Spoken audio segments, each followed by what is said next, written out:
Olá a todos, sejam bem-vindos a mais um encontro da disciplina Instituições de Direito Público e Privado, da graduação em Administração Pública na modalidade à distância da Universidade Federal de Mato Grosso do Sul.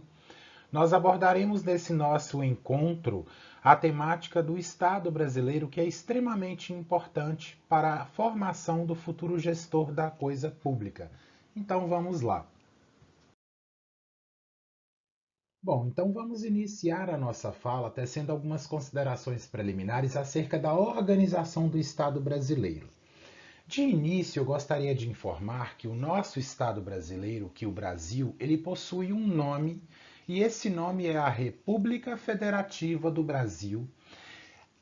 Alguns doutrinadores, alguns operadores do direito, eles costumam dizer que essa República Federativa do Brasil, ela teve um documento que foi uma certidão de nascimento do Brasil, que se consubstancia na Constituição Federal de 1988, que em seu primeiro artigo determina quais são os fundamentos da nossa nação, ou seja, quais são os fundamentos da República Federativa do Brasil. São eles, então, a soberania, a cidadania, a dignidade da pessoa humana, os valores sociais do trabalho e da livre iniciativa, bem como o pluralismo político. Tecendo algumas considerações breves, eu gostaria de falar um pouco a respeito da soberania que possui a República Federativa do Brasil.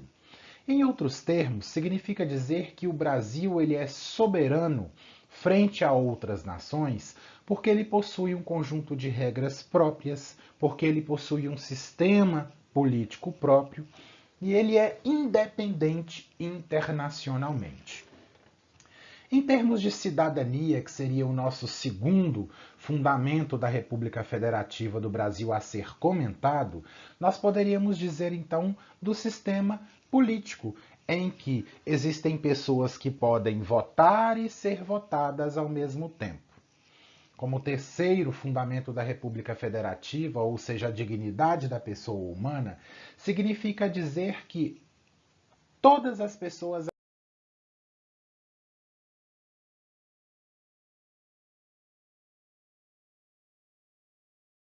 realizaram em 1978 através de diversos artigos ao longo da certidão de nascimento, conhecida como Constituição.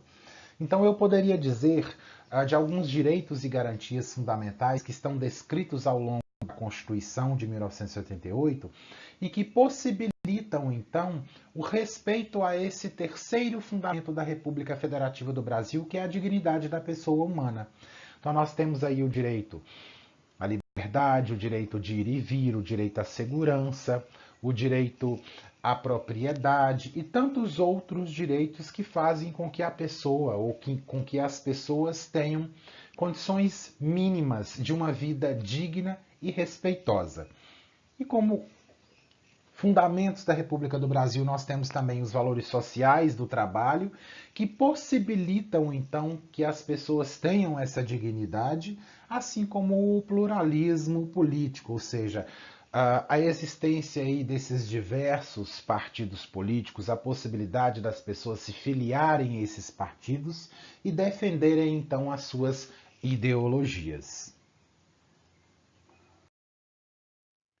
Em outros termos, significa dizer que o Brasil ele vai se apoiar de maneira firme, de maneira contundente nesses princípios uh, para ler então esse documento conhecido de 1988. Após tecer algumas considerações preliminares, então, acerca da República Federativa do Brasil e acerca também dos fundamentos dessa república, nós passamos a analisar, então, a forma do Estado brasileiro.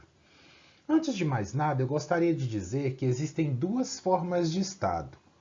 Uma é o Estado unitário, que é aquele Estado que vai concentrar o poder popular do território como um todo de maneira una, como por exemplo a República Francesa e como por exemplo a Espanha, que não é dividida em estados, ou seja, o poder se encontra nas mãos de uma única localidade.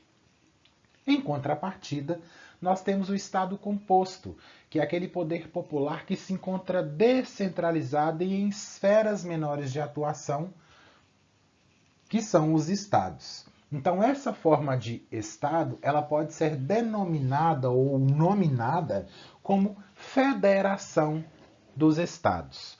E um exemplo de forma federativa ou de federação seria o nosso próprio país, o nosso Brasil, justamente por ser composto por estados, por municípios, por um distrito federal, e cada qual deles com suas competências, com suas atribuições, todas elas pré-estabelecidas também em lei.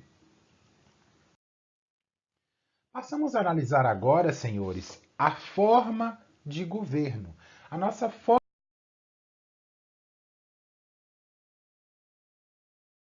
e essa é um plebiscito de uma votação popular que ocorreu em 1993. E a república significa dizer que o governo ele vai ser eleito através do poder popular, ou seja, através do voto popular, e que o mandato de nossos governantes possui um prazo específico, um prazo estipulado. No que tange ao sistema de governo, o nosso sistema adotado em sede de Brasil é o presidencialismo, que significa dizer que o chefe de governo e o chefe de Estado, eles vão estar concentrados ambos em uma única pessoa, que é o presidente do país. E que internamente, ou seja, dentro das fronteiras, ele vai decidir as questões administrativas do Brasil. E no plano internacional, ele vai representar então o nosso país perante os estados e perante os organismos internacionais. Então, no plano externo, o Brasil pode, por exemplo, contratar com outros países a de tratados, assinaturas de declarações internacionais e de outros documentos, então, dos quais o nosso país ele é signatário. Agora nós vamos analisar, então, os poderes existentes dentro do nosso país. E eu já adianto que são os poderes legislativo, executivo e judiciário. O primeiro poder que nós vamos tecer breves considerações é acerca do poder legislativo.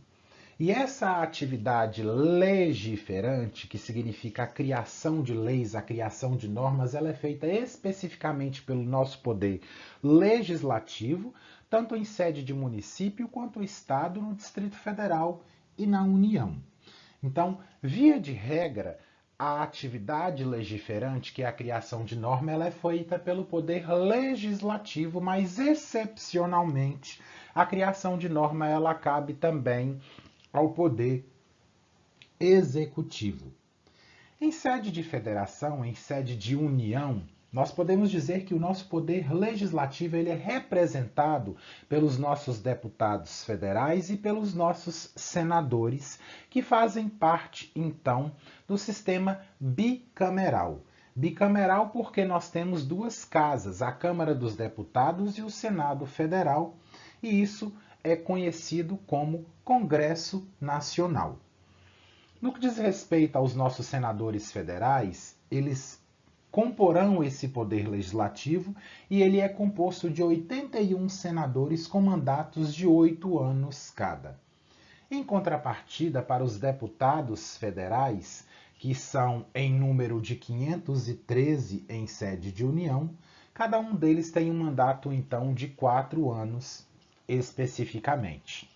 Já em sede de Estado, o poder legislativo, ele é representado pelos nossos deputados federais e através do sistema conhecido como unicameral, ou seja, nós temos apenas as assembleias legislativas.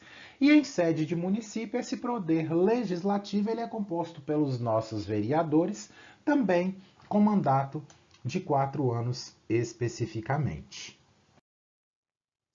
Tecendo algumas considerações agora acerca do Poder Judiciário, que é o órgão responsável por analisar quais são os conflitos os dissídios individuais rivais entre as pessoas. Consequentemente, as ações serão analisadas por esse poder, e aí os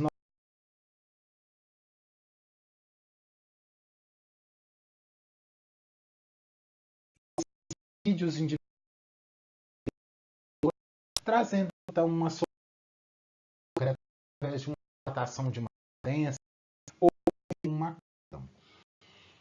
Gostaria de fazer um comentário acerca do nosso artigo 92 da Constituição Federal, que elenca quais são os órgãos do Poder Judiciário.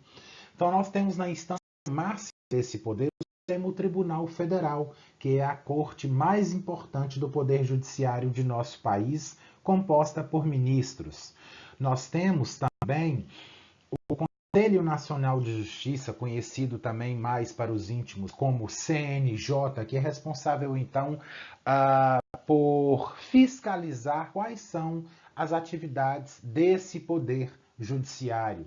Nós temos como Tribunal Superior também o STF, o Superior Tribunal de Justiça, os TRFs, Tribunais Regionais Federais, compostos por juízes federais, os tribunais, os juízes do trabalho, os juízes eleitorais, os juízes militares também em seus tribunais respectivos, e os tribunais e juízes dos estados do Distrito Federal, bem como dos territórios. Analisamos agora, então, o Poder Executivo, que num primeiro momento ele é responsável pela administração pública, ele é responsável por gerir a coisa pública. E em virtude da sua importância, nós trataremos dessa temática na nossa próxima aula. Aguardo vocês e até lá!